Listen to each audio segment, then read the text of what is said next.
सो अस्सलाम वालेकुम गाइस, आप देख रहे हो के वाईडी बॉय, जहाँ पे आपको कश्मीरी यूट्यूबर्स की न्यूज़ देखने को मिलती है। आज मेरे पास काफी सारी इंटरेस्टिंग न्यूज़ हैं, तो इसलिए वीडियो को आप एंड तक देखते रहिए। तो चलिए आज की इस इंटरेस्टिंग वीडियो को स्टार्ट करते हैं। तो चलिए फर्स्ट न्यूज़ के बारे में बात करते हैं। मैं बात करूँगा हाफिज अफरोज लोन के बारे में। काफी सारे लोग जो हाफिज अफरोज लोन को पूछते रहते हैं कि हाफिज अफरोज लोन की जो भी नात वगैरह है वो जो है अपने चैनल पे अपलोड कर सकते हैं या नहीं। तो आज हाफिज अफरोज लोन ने इस पे एक स्टोरी पोस्ट की थी, तो आप देखिए उन्होंने क्या कहा। वरहमतुल्लाहि वबरकातुहू अख जरूरी कथ तुम सालमन वन यम ते मे नाज शरीफ छनस वारिया दोश करान फोन परमिशन हेवा करवा अपलोड करवा पानी खतर यूज, तो मैन तरफ फुली इजाजत यपर तो खुश गसन अपलोड करेंगे। तो चलिए नेक्स्ट न्यूज के बारे में बात करते हैं। मैं बात करूंगा बुकुस एंड उमर कुरैशी के बारे में। शायद से मुझे जो है बताने की जरूरत नहीं है कि इनके बीच में जो पास्ट में क्या हुआ है। कल जो है बुकुस ने एक वीडियो अपलोड की थी जिसमें वो जो है पेड प्रमोशन कर रहे थे एक ऐप का, और उसके बाद जो है उमर कुरैशी ने बुकुस को रिप्लाई करते हुए उस वीडियो का जो स्क्रीनशॉट रखा था अपने इंस्टाग्राम पे एंड लिखा था लानत आप पर, आपको शर्म आनी चाहिए, बार बार आपको नसीहत करते हैं। और आप लोगों को बताइए होगा कि आप बुकुस ने जो है 2 रोस्ट वीडियो बनाए थे उमर कुरैशी के ऊपर, जिसमें से एक का नाम था 2.0। बुकुस ने काफी बार कहा है कि उनकी वीडियो पे कोई भी स्ट्राइक नहीं दे सकता क्योंकि वो जो है फेयर यूज में आती है। आज जो है उमर कुरैशी ने एक और स्टोरी पोस्ट की थी, पहले आप वो स्टोरी देखिए। Use main roast fair use contents में इसलिए अत हेक स्ट्राइक लगित किहन। अलबत्ता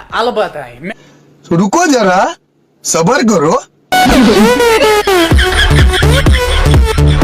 अगर आप लोगों को नहीं समझ आए तो मैं आपको समझाता हूँ। उमर कुरैशी ने जो 2.0 रोस्ट वीडियो जो था उसपे जो है स्ट्राइक दी है एंड अब वो जो है हमें बुकुस के चैनल पे देखने को नहीं मिल रहा। और इसके बाद जो उमर कुरैशी ने एक और स्टोरी रखी थी जिसमें उन्होंने लिखा था बुकुस भाई 2.0 रोस्ट कहाँ है, नियर शौक कौन जाए। सो गाइस अभी तक जो भी हुआ मैंने आपको बता दिया। इससे आगे अगर बुकुस कुछ भी रिप्लाई वगैरह करते हैं तो मेरी वीडियो के थ्रू आपको पता चल जाएगा। तो चलिए नेक्स्ट न्यूज के बारे में बात करते हैं। मैं बात कर रहा हूँ मशीरुल हक के बारे में। उनका जो है फोन नंबर काफी सारे लोगों के पास था एंड काफी सारे फोन नंबर उन्होंने जो अपने फोन में सेव करके रखे थे। रिसेंटली जो उन्होंने बताया कि उनका जो फोन रिस्टोर हो गया है एंड अगर अब उनको कोई कॉल करता है तो अगर नंबर ब्लॉक आएगा तो बुरा मत माना क्योंकि उनके पास जो है कुछ ही नंबर सेव्स हैं, क्योंकि उनको जो अननोन कॉल जो है ब्लॉक्ड है। तो चलिए नेक्स्ट न्यूज के बारे में बात करते हैं। मैं बात कर रहा हूँ यावर वानी के बारे में। और आप लोगों को पता होगा कि रिसेंटली जो है कुछ दिनों से एक बच्चा गायब था जिसका नाम तालिब है एंड कल जो है उनकी डेड बॉडी मिली है। यावर वानी ने उस पर रिएक्ट करते हुए एक स्टोरी पोस्ट की थी, जैसे कि आप स्क्रीन पे देख ही सकते हो। उनके कहने का ये मतलब था कि एक छोटे बच्चे की जो है डेथ होगी एंड अल्लाह उनके जो है पेरेंट्स को सब्र दे एंड उस बच्चे को जो है जन्नतुल फिरदौस अता करे। एंड उन्होंने ये भी कहा कि उनका जो है दिल उनको इजाजत नहीं देता कि वो जो है इस इंसिडेंट पे जो है वीडियो बनाए। अगर आपको रीड करना तो पॉज करके रीड कर सकते हो। तो चलिए नेक्स्ट न्यूज के बारे में बात करते हैं। मैं बात कर रहा हूँ हुमायरा जान के बारे में, जो कि एक कश्मीरी रैपर है एंड एक चैनल है सईद उजबा फैन पेज के नाम से। उस चैनल पे जो है काफी सारे रैप सॉन्ग अपलोड होते रहते हैं कश्मीरी गर्ल्स के एंड जिसके भी वो जो है रैप सॉन्ग अपलोड करते हैं पहले वो जो है परमिशन लेते हैं कि वो जो है रैप अपलोड करें या नहीं। एंड उन्होंने जो है 10 दिन पहले जो हुमायरा जान का एक रैप सॉन्ग अपने चैनल पे अपलोड किया था एंड उन्होंने जो है स्क्रीनशॉट भी दिखाया कि पहले जो उन्होंने परमिशन ली थी हुमायरा जान से कि वो जो है इनके रैप सॉन्ग अपलोड करें या नहीं। एंड उन्होंने कहा था कि हाँ वो जो है ऑफकोर्स कर सकते हैं। और परमिशन देने के बाद जो हुमायरा जान ने उनके चैनल पे स्ट्राइक दे दी। सो गाइस आप लोग इस बारे में क्या सोचते हो नीचे कमेंट्स में जरूर से बताना। तो चलिए कुछ अचीवमेंट्स के बारे में बात करते हैं। सबसे पहले माजिद अमीन ने कंप्लीट कर लिया 1K सब्सक्राइबर्स, इरफान फारूक ने कंप्लीट कर लिया 2K subscribers and Kashmiri students update ने कंप्लीट कर लिया 20K सब्सक्राइबर्स। सो बस यार आज की इस वीडियो में इतनी न्यूज़ मिलते हैं नेक्स्ट वीडियो में, तब तक के लिए take care and bye bye.